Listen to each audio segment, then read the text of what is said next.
Welcome to the PropTech Podcast. It's Kylie Davis here, and I'm delighted to be your host as we explore the brave new world where technology and real estate collide.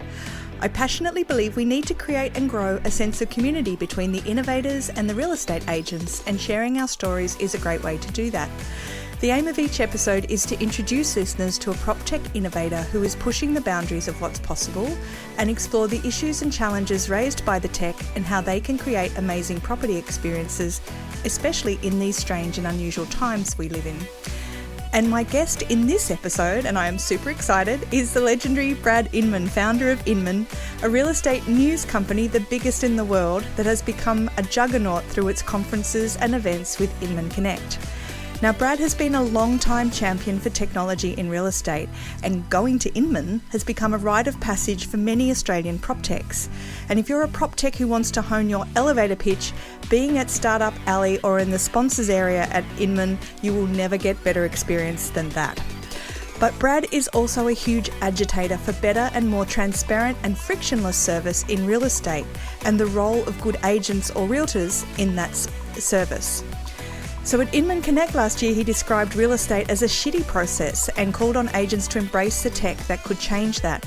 So this is a power-packed interview that looks at the gift that COVID-19 has given the real estate industry and also discusses unicorns. So Brad Inman, welcome to the show. Oh, so happy to be here, Kylie. Just really, really excited. I to be in Australia at this very second in your bedroom or office? Where we? No, no, you're in my office. Yeah, it's safe. It's appropriate.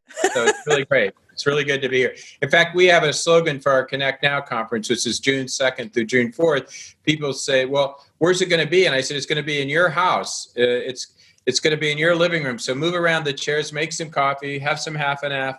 For me, you've been coming to us for 25 years. Now we're coming to you. Yeah, that's fantastic. So Brad, tell us, what is the Inman elevator pitch? Because on the PropTech podcast, we always ask people what their elevator pitch is. Well, I don't need an elevator pitch because I'm not raising money. So I have a vision, but no elevator pitch, not raising money. I did that all my life. Inman's very profitable, a good company. So the description of the company or the vision of the company is to change the real estate industry to create a better consumer experience. And, we're a news company and we report the news every day, about 20 to 25 stories a day. And we put on events and, it's that simple. We're like a good old fashioned news company, except we're digital. Cool. And so tell us a little bit about the history. Like, how did it start? Well, it started, the way I funded it is I used to rob banks.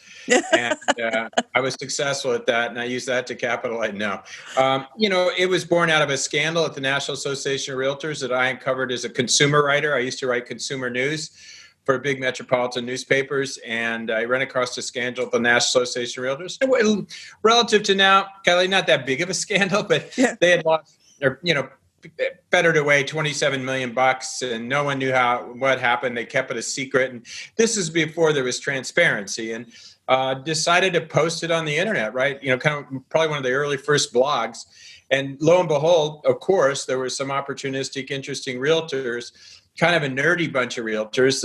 What we call over here, they were, buy-side agents and RE/MAX agents, because they tended to be a little smarter and a little more nerdy. And they saw what I posted and they were like, oh, finally someone, independently talking about our industry. And that just kind of catapulted into Inman News. So it happened without a big business plan, without a pitch deck, without all that stuff. It accidentally occurred. There was a gap in the market.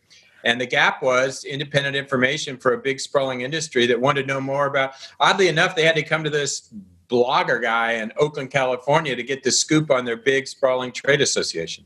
Yeah, fantastic. And I think it tells you, doesn't it, about the importance of transparency, which has always been a big theme of Inman's, and seeing a market niche and going for it. Yeah. And building a... Definitely. But, we were lucky in a way. I mean, I just talked to Pete Flint this morning. He's a founder of Trulia. He sold to Zillow, and he and I were talking about how the number of cool new startups that are going to come out of this pandemic that are in the works now, that are inspired by circumstances. It's in down difficult times that the greatest entrepreneurs, all these emerge. And so it's going to be fun to watch stuff that probably you and I in this podcast can't even imagine is being cooked up as we speak. Yeah. So let's talk. Let's unpack that a little bit. Let's talk about real estate in the time of COVID-19. How's it playing out for you? Well, I spent 20 years ranting and raving about the digital efficient transaction, and that didn't get us very far. But the reality is, it took a pandemic, oddly enough, a set of circumstances that made it impossible for people to have to go through the bureaucratic process of buying and selling a home with all these people and all these meetings and all these closing meetings and all these open houses and everything else. It took the forcing function of a pandemic that said you can't do any of that because we're closed for business. Yet there were transactions happening and people wanted to see houses and people wanted to list houses. So guess what? The real estate industry had to get its act together really quickly and start doing virtual showings and Zoom meetings and e-signatures and e-closings and screw the whole. We have something over here called a notary, which goes back to I think the 14th century. Probably goes back to. It's older than America. Those who thought that scheme up, and that whole process is ridiculous. We can authenticate people sufficiently to go through Homeland Security and not terrorize an airplane. You'd think we could figure out a way to have a piece of paper not signed and not have some fellow show up to stamp it. And so all that's being the industry forced to adopt all these great technologies that have been around for some time. And it's really quite revolutionary. We're going to come out of this with a much better real estate transaction. We may not have many of them, but but we will certainly have. Lost a few on the way. Will be a lot easier for everybody. For the what we call over here the realtor, the real estate agent, and certainly for the buyer and the seller. Yeah. Do you think it's going to stick? Or do you think there's going to be a bit of a pushback afterwards to go back to doing things the way that we've always done? What can we do about that? I use business travel. Okay, let's use Australia to the U.S. Yep. You all come to our conferences, and that will continue. People want to, get together in that way, shape, and form. It requires human touch. Yeah. But even that'll be diminished a little, is my suspicion. But think of all the flights that people have had to take over the years from your country to ours and our country to yours for what I'll call business contractual administrative relationships. Unnecessary. And what's great, the lawyers, the business people, the contractors, the development people, they're all figuring out, and this happened a long time ago in software development, you don't need to be in the same room to write code. Well, you don't need to be in the same room to negotiate a contract. And you don't need to be in the same room to close a contract. Nice. And you don't need to be in the same room to do business development. And I think business travel is just going to be whacked in half because, I guess we kind of like to travel, but for business travel, it's exhausting. You're away from your family. It's, can be demoralizing. So, I just read today that the market cap of the 6 largest airlines in the world is less than the market cap of Zoom. And that right in your face economically tells you what's going on and what's happening. And so I think there's a big sea change, and that's going to stick, Kylie. And the real estate stuff's going to stick. And, no one's going to worry again too much about a virtual showing. No one's going to worry too much about virtual open houses. No one in the old days, you got to have the realtor there. You got to do this, you got to do that. I also think we're going to throw some technology out, like drip marketing, which sounds like something, our ex-president Bush did to the terrorist suspects, Yeah. No more drip marketing, maybe. Wouldn't that be fantastic? No more useless technologies that don't work. And I think what's going on right now, we see it here, is people have time to, one, they need to use technology, so they're using it. They're also doing a sorting out and vetting process they didn't do before.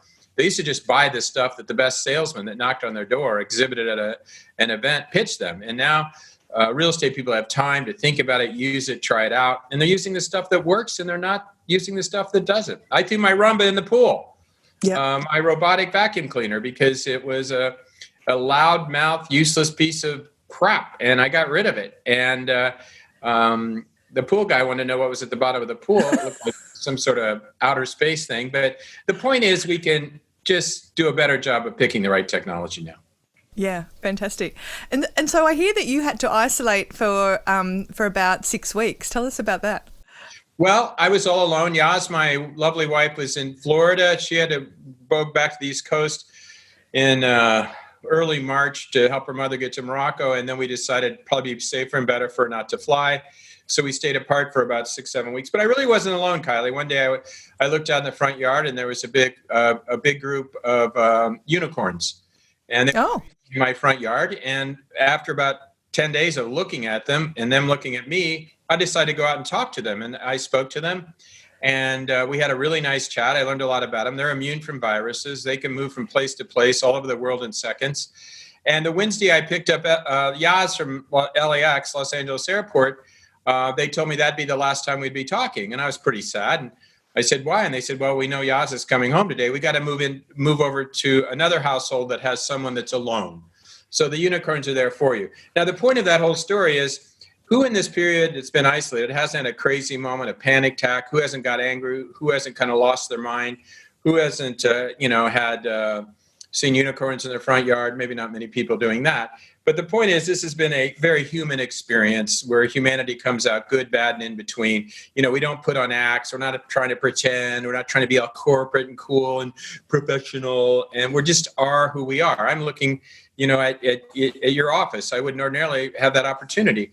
And so I think that's really great. And humanity's coming out in all these beautiful ways. For about 3 weeks, someone was leaving a bag on my front porch. And in there, one time was a leg of lamb, the other time was a whole chicken, and then some barbecue ribs. And no note, no business card, no after the effect tax, no someone taking credit. Someone that knew me, though. They knew I liked all of those things. Well, it turned out to be my local realtor. So just as we figured out that technology is really, really important, we're also learning the importance of that local human touch of a realtor. And by the way, you know what? I didn't get those treats in my front. I didn't get them from Zillow. I didn't get them from Remax headquarters. I didn't get them from Realogy headquarters. I didn't get them from Remax headquarters. I didn't get them from Realtor.com. I didn't get them from Open Door. I didn't get them from Dash Door. I didn't get them from Walmart Delivery. I got them from that local realtor. Yeah, and there are some wonderful stories out there of people looking out for each other, aren't there? And I love now how it's completely appropriate and an acceptable excuse to not be able to make it to a meeting or to decline a meeting because you either have to go out and do grocery shopping at that time, or there's something going on with the kids are often popping into meetings that not my kids, but friends have got kids who will pop into Zoom meetings, and everyone just like, yeah, okay, well, it happens, it's life. People are more respectful, and me, I'm always kind of giving grief to the big shots, and the big shots are it's a great equalizer here. Yes. Pretty much the same. There's not the big guys in the high towers and the big offices and then everyone else. The pyramid's been tipped, and it's very democratic, and I think it's beautiful. Yeah. And even before COVID, we were seeing that, weren't we? Where the technology has been moving the power away from institutions towards individuals. And now this kind of pandemic is basically those individuals are coming together. By the way, this is iced coffee. Peter Brewer might see this. Oh, he won't see this, right? This is audio? This is audio, yeah. Well, the audience doesn't know. I'm drinking from a big jar. It's so big. It's as big as my head. And I'm drinking my iced coffee that my lovely wife Yaz made for me. And I don't know why she put it in this big jar, but it's great. I didn't think I'd drink it all, but that's probably why I'm talking so fast. She said, you got to be on for the Aussies. She said, they're your favorite people in the world. Yeah, fantastic. Let's just pause there for a moment and hear a quick word from our sponsors. Direct Connect makes moving easy for your customers by arranging connections to a wide range of services from electricity and gas to internet and pay TV. Their always-on guarantee ensures your customers' connections are top priority, and the industry-leading rewards program means agencies reap the benefits and value add too.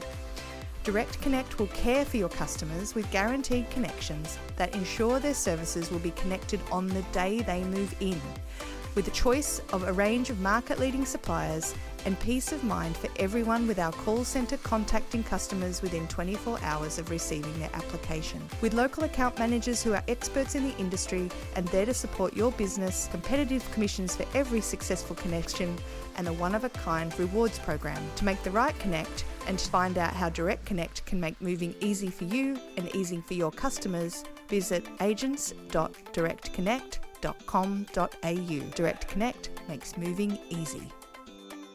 So let's talk about what are some of the global trends that you're seeing right now in the industry? We talked a little bit about transparency before. I don't know if you've heard it, but I heard that they closed down the whole global economy. You heard that? Yep. Can you believe it? I mean, who would have thought? I know, right? We not only have a pandemic, but we completely closed down all the businesses of the world instantly. It's like I can't even digest what it all means. And I always say anyone that can tell me what it all means is full of shit, because no one knows what it means, Kylie. No one knows. And no one knows yet the unintended and intended consequences here. And no one really knows who to blame or why. And no one knows the fixes that we're putting in place, whether they were smart or not. And history will judge us. I am, riveted by the spirit with which people are trying to tackle the problem, both the science community, the first responders, and just everybody. But on the real estate front, it's the same thing. You shut down a global economy, guess what? The next thing that's shut down is the real estate market. Now, does that mean there's no transactions? No, that's not true. There's always people looking for housing for whatever reason. We had people knock on our door here looking to rent a house, just randomly knocking on doors. So there are people that need housing, are looking for housing. And so the real estate industry still has some work to do. They just have a lot less. And I call the summer of 2020, I unfortunately believe it's going to be the dog days. It's going to be the summer of the dog days, both the economy and the real estate market. So what we all got to do is be honest about what we're up against and suit up for a whole different environment in the short term, and then position our companies and the infrastructure and the technology so we're prepared. One, you want to make sure you come out of it whole, or at least kind of whole, and then be prepared to respond when at very low interest rates, when buyers and sellers, get back in the market. But, it's going to be a tough few months, at least in the U.S. Yeah. And so what does that positioning look like, do you reckon? Well, for the industry? Yeah. For agents right now, how should they be? Yeah, just getting your house in order. Everyone's going through their databases, everyone's updating their technology, they're doing things to save money, like going in and looking at all their cost structures, realigning their cost, learning the new technologies, like anything you never had time for, all the stuff that you said, oh, if I only had a day. Busy. Yeah. Yeah, it's kind of like giving the planet a breather. The upside of this is I just went by a gas station and I hadn't filled up gas in a while, and it's cheap. Yeah. and that it's not only cheap for us to buy fuel, but it's also the fact that, we've had this complete decline in it, the industrial machinery of the world and automobiles is the planet's getting a breather. So I think in a way, we're like the planet. Human beings are getting a breather from the rat race. And when you get a breather, you can take care of business. Now, I know it's not easy every day to get up and make that happen, but the more we take care of that, the better. Yeah. And what's your advice, or what are you telling prop tech businesses at the moment, especially the startups in that space, about what they should be doing right now? Well, I've been through it, different things, .com bust, the financial collapse, with startups, in and outside of real estate, with venture partners. And my advice to all business people and entrepreneurs is trust your gut, trust your team. Listen with a faint ear to your investors. They react. In February, they're saying, grow, spend the money. Don't worry, you can raise another round. You can raise another, grow, spend your money. You can raise another round. You're really great.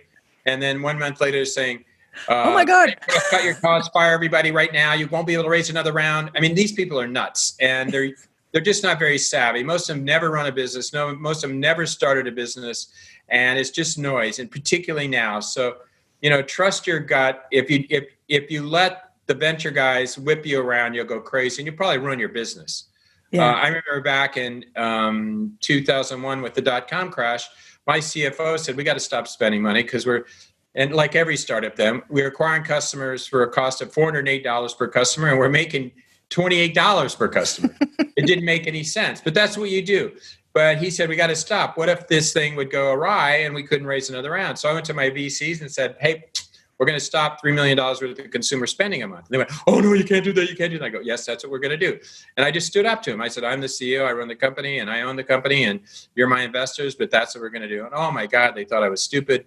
Well, my friend Andrew Coleman, who was the CFO, was right on, because that 9 months, we didn't spend $3 million. Cumulatively, we saved $30 million. And when the .com crashed and everything came to a screeching halt, you could not raise 12 cents. And my VC, who loved us, wasn't going to give us 13 cents. And as much as they liked us, there was no money. It completely dried up. And the only reason, were we brilliant? The only thing we did right is what Andrew Coleman said. Our business was like any other business in startup land. We were told and whipsawed by our venture guys to spend. And then they put us in a predicament. And so you got to stand up to these people. and you got to do what's right for your business. It's your business. It's your product. So, I love people that fund businesses. I love venture capitals. I love Wall Street, but they all have a role. And sometimes there's a disproportionate, talk about power, where they play a little more power and influence than they should. And, so not to rag on them all, but since I'm never going to raise money again, I'm not worried with. Yeah, you can speak on all of our behalves. So my first Inman conference, Brad, was San Francisco, I think in during the downturn. Like it was when the US market was really in the downturn. What do you think we can take out of what we learned from that period with us as we go through this one? Like what should we have learned from that experience? A personal story. Chris Smith was working for Inman at the time, and he was quite the... I had a major fangirl crush on him. He was quite the ringmaster of our events, and people loved him. And it just turned out that the financial crisis was the very moment around the time my parents died. And I was, the business wasn't struggling, but it was like every business. It was certainly having its challenges. I was down in the dumps about my parents, and I got on stage at a pre-event before the main event, and Chris Smith was there, and I was pretty down. Mm. And he took me aside and he said, Brad, I don't care what you're feeling right now. And I care, but I don't care how worried you are about the business. You got to put that aside, and you got to fake it till you make it. And you got to get up there and you got to smile, and you got to pitch some optimism to these people, because they're looking to you for that. And so get up there and do that. And he kicked me in the butt, and I'll never forget it. And it really made all the difference in the world. Another time I'll never forget, Bob Hale's wife, Susie Hale. One time I early on was picking up, pieces of paper on the carpeting, and I was frowning, and I was worried about the next speaker, and I was running around like a banshee. And she took me aside and she goes, hey, Brad, just fake a smile when you walk through the crowd, because when they see you and you're all frowny, they're worried something's wrong. And you're worrying them. And so again, fake it till you make it. So those are two. I can go through all kinds of financial lessons and blah, blah, blah, but I really believe, and you all in that country do it naturally. You have a natural optimism no matter what the challenges you face. But, some Americans can be pretty pouty, and, I at times have been pouty. And so those are powerful lessons for me. So the takeout from that would be like, look for the silver lining, I guess, and focus on that. Yep, absolutely. You have to. Yeah. Okay. Fantastic. So you've pivoted you've pivoted Connect as an event to become Connect Now. No, we really haven't pivoted. The event will still exist. It just in 2020, none of us are doing anything the way we used to. We can't have Las Vegas. Yeah. And therefore, if we can't have it, we do know that the community has this burning desire to connect. We know the community has this burning desire to get content. We also know there's always been a burning desire to take the event global, like to Australia and Canada and Europe. And so suddenly we see an opportunity before us to do all the basic things we always did, have a much larger audience, go global, go with global content. And so to me, it's not Connect. We call it Connect Now. It's just a new experience provided by Inman that'll be mind-blowing. And that will, I think, serve our users, our readers, our attendees even better. And I think those will continue into the future, but we'll also do killer live events as well. I think that's our plan. But again, can I go back to the top of this conversation?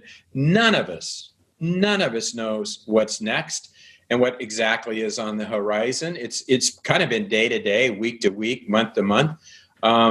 We're a well-managed business. We're lucky to be liquid, and we're in a position to serve our readership, and we double down on doing that and really try to go from just business intelligence to a real service journalism support during this tough time.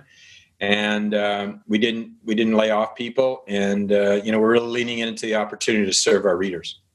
Fantastic. So what do you think some of the themes, or what are some of the themes that are coming out that are going to be discussed at Connect Now? Sorry.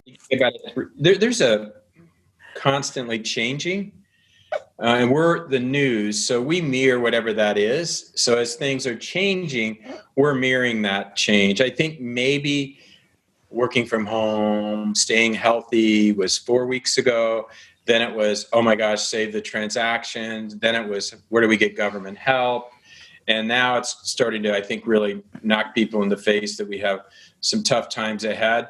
So I think that probably one thing that we're going to be really glued to maybe in the 4 weeks before then is providing kind of essential information to help people survive and thrive, and also look around the bend and build their businesses to last and to get through this and be really opportunistic. And then I think there's just a lot of nuts and bolts, and there's, how can we reorient our business towards service, not sales? How can we leverage and use all the new technology? All that practical stuff. I think we'll have a lot of big thinkers and strategic stuff like we always do, but I think it's also kind of like we've done with the editorial.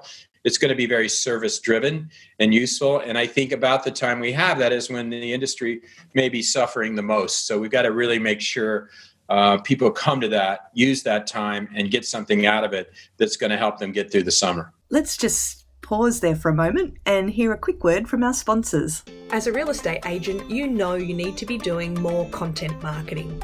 But creating posts for social media, creating videos and reports is hard work, lots of hard work, and it takes time. So that's why you need HomePrezo. If you're a typical agent posting 1 or 2 social media posts a week, HomePrezo can save you between 75 to 100 hours a year. How many more properties could you sell if you had that time back? HomePrezo can help you create engaging, informative videos about how the property market in your local suburb is performing. Plus, it makes creating suburb reports, rental videos for landlords, and social media infographics an absolute piece of cake. If you can type in a suburb or type an address, you can create a Prezo using HomePrezo in just a few minutes. Listeners to the PropTech podcast receive a 14-day free trial. Now that's twice as long as the normal free trial. So go to homeprezo.com.au and click the sign up button and use the code PropTech to get your extended free trial, or click the link in our show notes. What's some of the tech that you've seen around the traps that has really impressed you during this time? Well, anything that's related to showings, automation, digitalization, eliminate paper, eliminates people being in front of each other.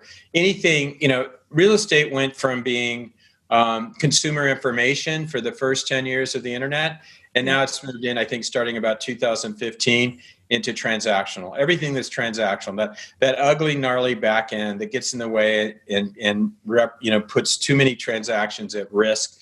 That to me is the real future here, whether it be escrow or title or mortgage or, all the multiplicity of steps that get in the way of more efficient transactions. I mean, you all with your auctions have always been very efficient on the consumer side, where you can get in and out and buy a home fairly quickly. And that's what we're seeing happen here finally. And so that's the technological emphasis that's going on now by the entrepreneurs. Yeah. Yes. Auctions have always been a really great, almost like a weekly sports report on how the market's performing. So we've always had that feedback loop. What's going on with those? Is there activity now? Is it back running? And well, no, live auctions are still not permitted, but there's a pile of digital platforms out there that allow you to do virtual auctions and also private treaty negotiations over apps that allow you to kind of almost do an auction-styled transaction or give you a lot of transparency around that negotiation tactic. So those guys have really stepped up. There's probably about 6 to 8 players in that space just in Australia alone. That's exciting. Yeah. We should export that to the US. Some of them are really great. Great idea. So what's the value that you think Australians and Kiwis are going to get from Connect Now? Well, first, just meeting people from around the world. There'll be better ways to connect. I think the exhibit hall is better at our digital event than our real Connect. Tell me more about that. How does that work? You'll be able to see kind of in your own time, in your own space without a distraction. You think about it, you go up to a booth and there's a guy and then there's a woman and then there's people around and you meet someone, you're looking, you're trying to focus and you're trying to, there's a lot of noise and, you're distracted by the guy's got bad breath and, you can't focus on on what it's about. Now you're going to be able to click on, exhibit, and there's going to be a digital, demo and demonstration. You're going to be able to try it. You're going to be able to use it. You're going to be able to, move it around yourself. You're not going to be distracted by anything. And so I think it's actually a better experience. I also think you're going to be able to meet more people. If you think about it, okay, you go to the event and you sit next to 3 or 4 people, and then you maybe meet a couple of new people like in the hallway. Then you see some old friends and they introduce you. So now we're up to like 20 people. Then you go to maybe 2 or 3 cocktail parties. Peter Bureau probably goes to 100, but most of the Australians would go double that. Yeah. Yeah. So maybe you see at max another 20 or 30, and then you add it all up and you've seen maybe, if you're lucky, you've met maybe 150, and most of those are in passing. And now you're going to be able to connect with everybody seamlessly throughout the 3 or 4 days and afterwards in a more genuine way. Let's take you and I, Kelly. We have met in passing a zillion times. Even when I came to Australia, you had me bopping around from meeting to meeting all day, all night, la, la, la, la, la, la, la. I had a lot of meetings in passing, but I didn't have this. You and I, in 25 minutes, had a more meaningful connection than we did 2 days together. And so there's a lot of benefits to the digital virtual experience that we've learned in the last 30 days that are amazing. I have interviewed people for my podcast. Honestly, I didn't really know who they were. Yeah. I'm in the green room of the Connect. They got all their wingmen there, worried about what they're saying. The person gets distracted. Some comes up. I get distracted. Rich Barton and I may be sitting there for 20 minutes together. But honestly, we maybe had 30 seconds of any meaningful dialogue, like what's really going on with you and what's really, So I think there's a pony in here. And it'll be like anything. The people that come to connect and take advantage of it come out winners. The people that come and sit back, don't, dive in, it'll be like anything. But I think at the end, it's going to be pretty powerful. I'm really convinced. Yeah. And just to let everybody know, we will be doing some special Australian content and making sure that we can make the time zones and things like that work for the Australian audience, because we know that not everyone wants to wake up at 3 a.m. and listen to speakers. So we'll be looking at ways that we can really localize what's going on. Yeah, we have to do that. And I will be, after this call, I push my team all the time on this. We have to figure out on our end a way to do that as well. Yeah, Pete and Tara and I have got some great ideas, so we'll be sharing them really soon. So one last question, Brad. We've talked about how realtors are coping with COVID. We've talked about prop tech and the arc around that. What about the big players in real estate? What are you seeing from them? I think they're the most challenged. I think this is an epic moment in the history of real estate technology adoption, and I think those that are outsourcing all their technology don't control it, can't direct it because they're dependent on others for the product roadmap. And I just think this is going to be a turning point. If a legacy company doesn't own a lot of its own technology, isn't adopting all the current technology, is holding back in any way, shape, or form, I think they're in trouble. And so I think this could be a defining moment. And then I think a lot of companies that were already in the U.S. struggling anyway, the big brokers, small brokers, whose margins were tight, they didn't have enough market share, they were already struggling in a great housing market. So it might be the demise of some of them. Anyone that can be agile, can control and own their own technology, and keep with what's now going to be a huge revolution in technology, I think is really going to struggle. Yeah. And what about iBuyers? Because they've been such a big theme of Inman conferences for the last couple of years. They're already back, and no one knows it. They're opening their doors in Atlanta this week, and they're well capitalized, and some of the smartest people in the industry are doing it. And I just got wind of it last week. It's happening in Atlanta. And my guess, it's going to roll out across the country very quickly. Yeah. And so I am going to ask one last question. What was I'm intrigued still by the unicorn story. What did the unicorns, what piece of advice or guidance did the unicorns give you? Just relax, we'll all get through this. And, be grateful. Like, Bradley, you should be grateful that a group of unicorns are in your front yard. Yeah.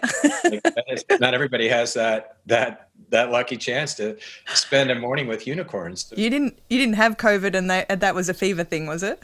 No, and I No? didn't take any LSD, and it wasn't an hallucination. It was just, they just showed up one day, and I decided to believe. Everyone asked for pictures, and I unfortunately was too into it. It's kind of like you go to the Grand Canyon.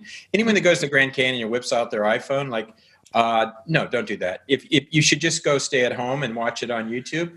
If you're at the Grand Canyon, put your camera away and just absorb what's going on around you. And so I decided to just absorb the fact that I had unicorns in my front yard and not go running for my camera and try to take a picture. So regrettably, I don't have any proof, but that they taught me to be grateful. Yeah. Yeah. And this has been a period where a lot of people are focusing on what they're grateful for. And I think probably we should all be grateful for that. If you're not, just believe a little. The unicorns will show up and they'll teach you gratitude. Fabulous. Thank you so much for your time, Brad. It's been wonderful to have you on the PropTech podcast. You're the best. I'm a big fan of everything you do. And all the listeners of this podcast should do everything they can to support Kylie. She's always there on the front line with everything Inman's ever done as long as she's been attending. So keep up the good work. And thank you for helping us with Connect Now. It's going to be really a lot of fun. I am very excited to be an ambassador. I'm looking forward to it.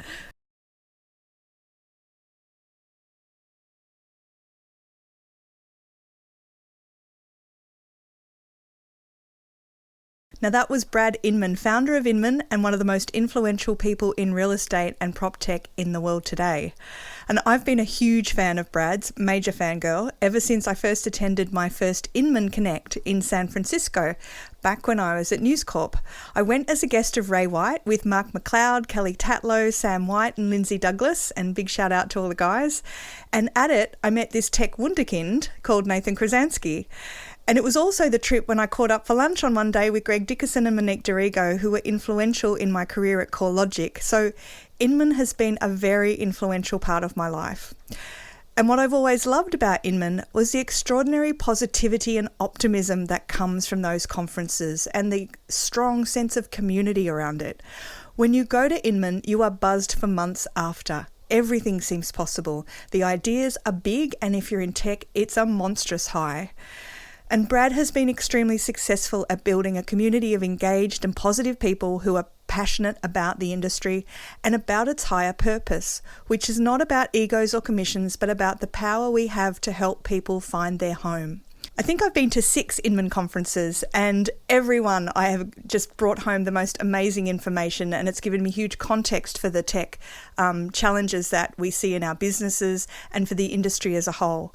So I was really excited to become an Inman ambassador for Connect Now this year. It's a virtual event, but together with my fellow ambassadors, Tara Christensen and Peter Brewer, and de facto Aussie ambassadors, Laura Munro, Joe Schutt, and also Molly McKinley, we're dedicated to creating a great Australian and Kiwi experience around the conference that's both time zone friendly and gives you the best of both worlds of amazing global and local content. So if there are topics that you would like to see discussed at Inman, drop me an email, kylie@realcontent.guru.